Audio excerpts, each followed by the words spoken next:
let's just have a really good conversation around frequently asked questions about the infinite banking concept. Where should we begin?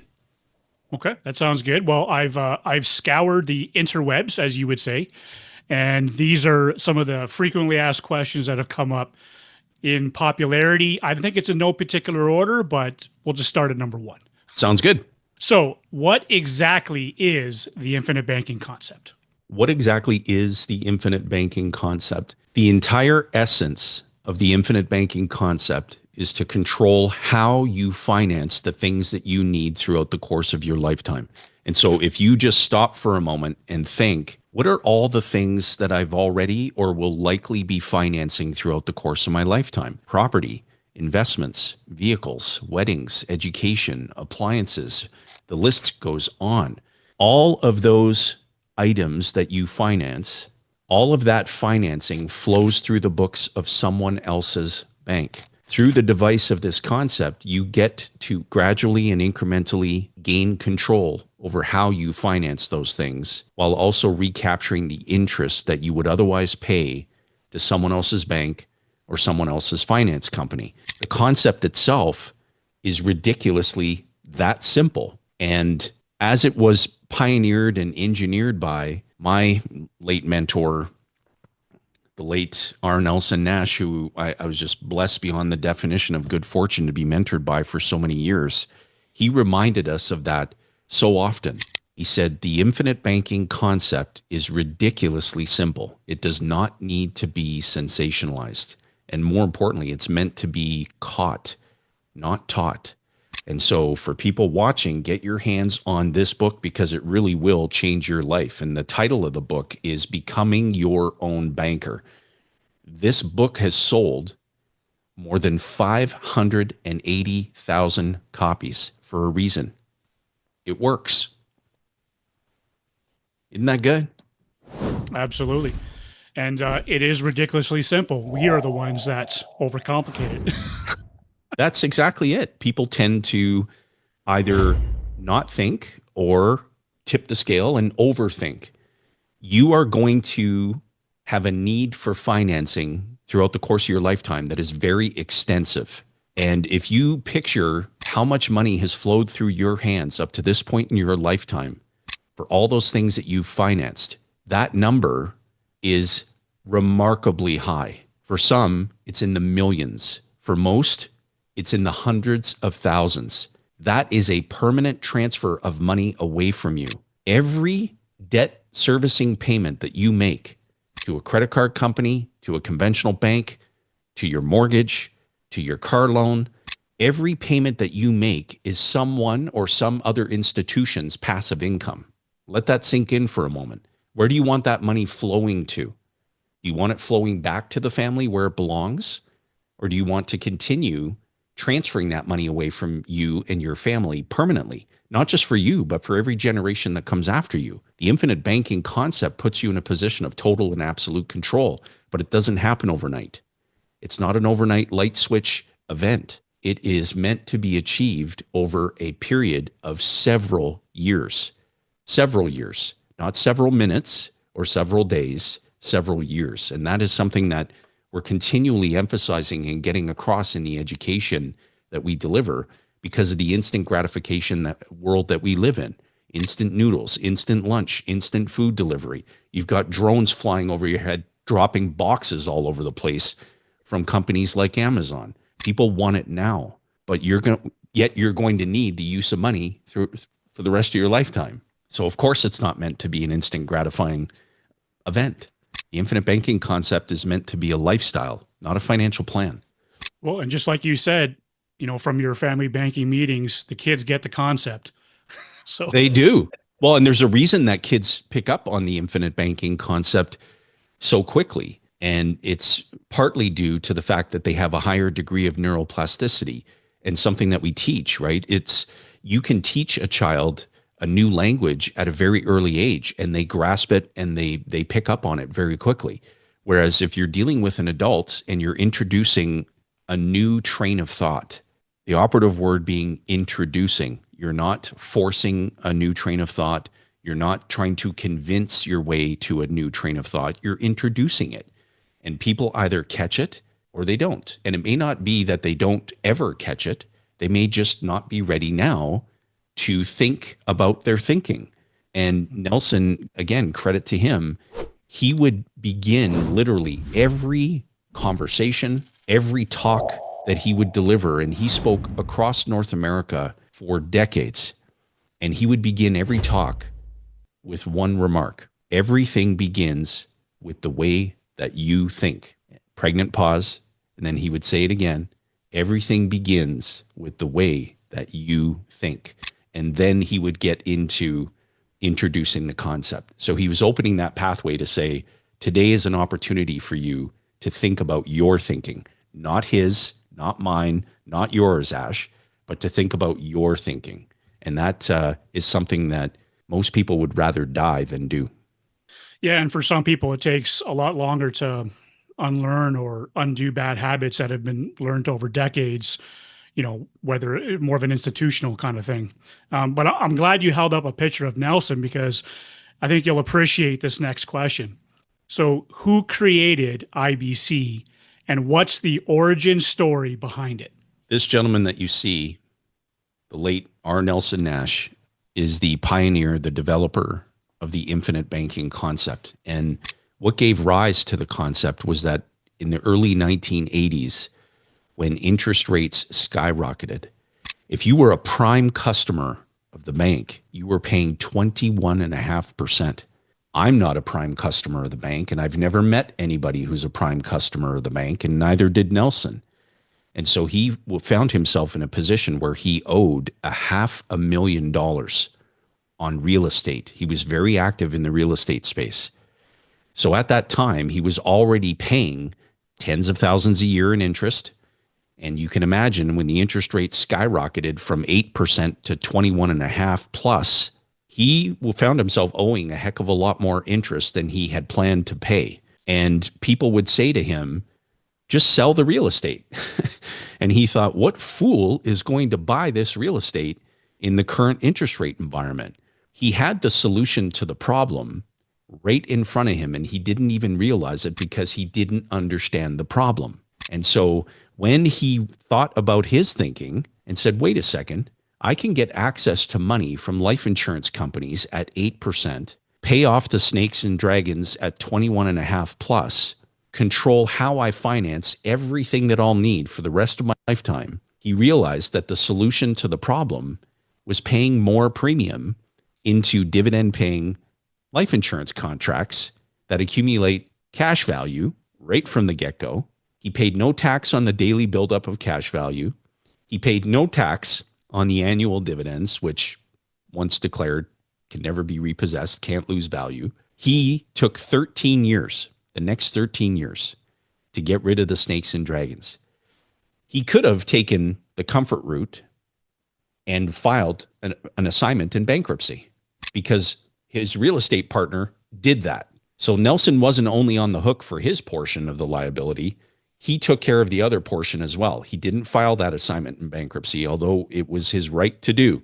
And when he dug his way out of that financial mess, he thought to himself, this is something that I believe needs to be shared. And that's what gave rise to the phrase, unless you understand the problem, the solution just won't matter to you. He had already been paying large premiums into his dividend paying whole life insurance contracts, but he saw them as dividend paying whole life insurance contracts. He failed to recognize the financing characteristics, which there are far more financing characteristics than there are death benefit characteristics. And so once Nelson understood the problem, which was he was not in a position of total and absolute control as it related to how he financed that real estate, the solution to the problem was right there. And once he saw it, there was no turning back. And that's why he would often say, once you see the infinite banking concept, there's no unseeing it. And he would also say, the more you see the infinite banking concept, the more you'll see you didn't see. And all of that is outlined in this book that will absolutely change your life. This book is titled Becoming Your Own Banker. There will be a link on the YouTubes. There'll be a link in the snackable content. Get your hands on a copy of this book because it will truly change your life. I just think about what you said, the massive problem that Nelson came up against that he had to come up with a solution for instead of taking the easy road. Yeah.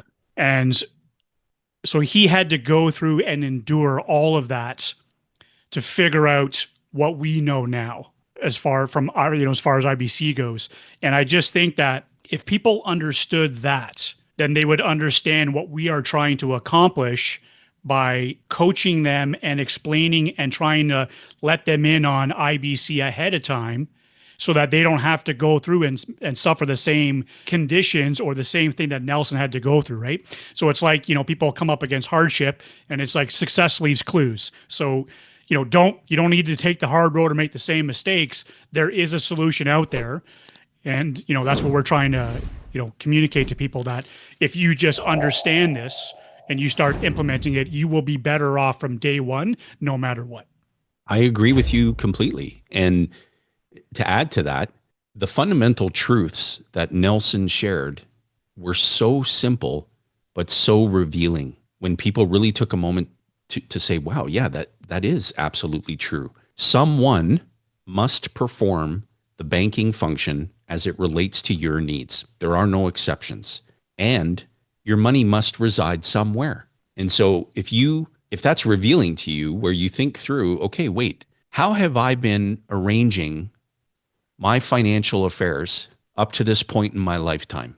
I earn an income from some source, an employer, an investment, and that income, 100% of it, flows onto the books of someone else's bank. Okay, that addresses the fundamental truth that someone must perform the banking function as it relates to your needs. In that scenario, it's not you. It can be, but presently it isn't. And the truth that your money must reside somewhere, isn't it true that 100% of your income flows onto the books of someone else's bank presently? Of course that's true. And then from that place, you systematically begin transferring all that money away from you with every debit card transaction, with every auto debit from your account for your loan servicing, for your mortgage, for your groceries, your cable bill, your cell phone bill. All of those transactions are a permanent transfer of money away. And then you have financial geniuses out there that say, while you're at it, could you transfer the rest of that money to Wall Street? Transfer the rest of that money to Bay Street? Transfer the rest of that money into a basket of mutual funds? Everyone else is getting all of your money. If you recognize that to be a problem, then the solution, the infinite banking concept, will actually matter to you. And that's one of the things that I was so impressed by the way Nelson would help someone to think about their thinking. He would introduce fundamental truths and he would invite you to think about it. He would introduce the problem and invite you to think through whether or not that is a problem. And if we can agree that it's a problem, that is when he would introduce the solution to the problem, because it would actually matter to the person he was speaking with. And so that was just one small glimpse into the essence of how incredible and brilliant Nelson was. And having been blessed to be mentored by him for so many years, I share with people every day. And I'm 19 years into my journey with this concept. And I share with people, without exception, every day, just how much I miss him and how I owe him a debt of gratitude that no calculator could give me a number that would ever be reasonable enough in terms of repayment. And so get your hands on a copy of the book, Becoming Your Own Banker. That is the book that changed my life. We now have just shy of 6,500 clients across North America who are implementing this process in their families and their businesses every single day. 6,500 families that are eventually going to receive a windfall, a death benefit, and the only loser in that transaction is the government. And so I can tell you all day long how great the infinite banking concept is. I can shout it from the rooftops. But unless you understand the problem, the solution just won't matter to you. Yeah, I love that quote. And my advice to the people watching would be, if everyone else is taking so much interest in controlling your money, maybe you want to put the same amount of effort into it as well. Oh, that's really well put and very true. It's There might be something there. 100%. And if we just look at what conventional banks actually do, conventional banks being deposit taking institutions, money flows in, loans, new money is created where no money existed before, but repayment comes in the form of real money, and new loans get created, new money that never existed before, and that cycle just continues. And bankers and bank owners are doing pretty darn good. They're making a pretty darn good living by controlling the banking function as it relates to your needs. So if we just put ourselves in a position to do what banks do, we'll do okay. Yeah, Isn't that good? Absolutely. I got to remember that. I got to remember that statement. I got to write that down or something there. But yeah. Well, just think snakes and dragons, and that'll probably trigger something that'll trigger it, guaranteed. And I wanted to add to that, Ash, because after the 13 years that it took Nelson to dig himself out of that financial mess that he found himself in, him and his wife Mary never saw a conventional bank again for anything other than the convenience of debit. And so I'd like for anybody watching this just to stop and think about your thinking. How would your life be differently in terms of stress, in terms of peace of mind, if you didn't have to rely on a conventional bank for anything other than the convenience of debit? Myself and my family are now in that position.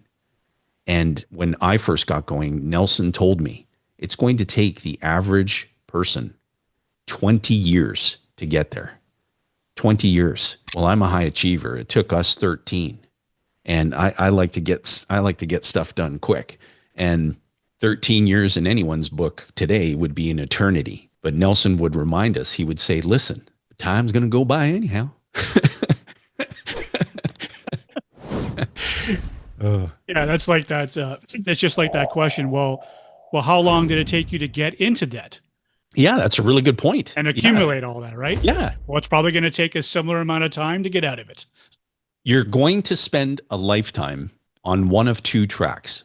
You'll be on one track covering 99% of the general population, where someone else is controlling the banking function as it relates to their needs, because you will need the use of money for an entire lifetime, and it has to come from somewhere, a supply source.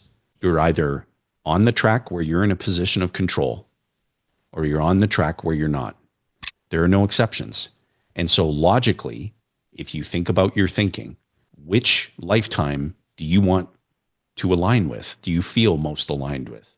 The one where you're not in a position of control, or the one where you are, as it relates to how you finance the things that you need? So the money flows back to the family, not permanently away from it. Well, any logical person would say, I'm leaning toward being in a position of total control. And once I understand the problem, that solution is going to matter even more. And hopefully it's not too long before it's caught. Yeah, 100%. So speaking about the tool that we use. Yes. What type of life insurance policy is typically used for IBC? That's a really good question. The type of policy that's typically used to implement the infinite banking concept, or ideally a system of policies, would be dividend-paying whole life insurance contracts, ideally with a mutual life insurance company, meaning the company is owned by its policy owners. There are no external shareholders that have an expectation of participating in the surplus that the life insurance company generates year after year, decade after decade, century after century in some cases.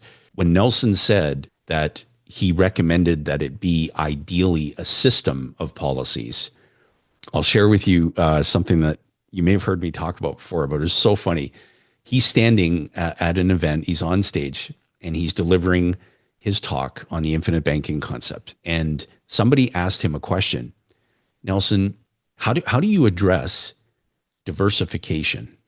Because we've all been conditioned, if you're going to invest in the stock market, you should invest in multiple companies across multiple industries and categories so that you are diversified.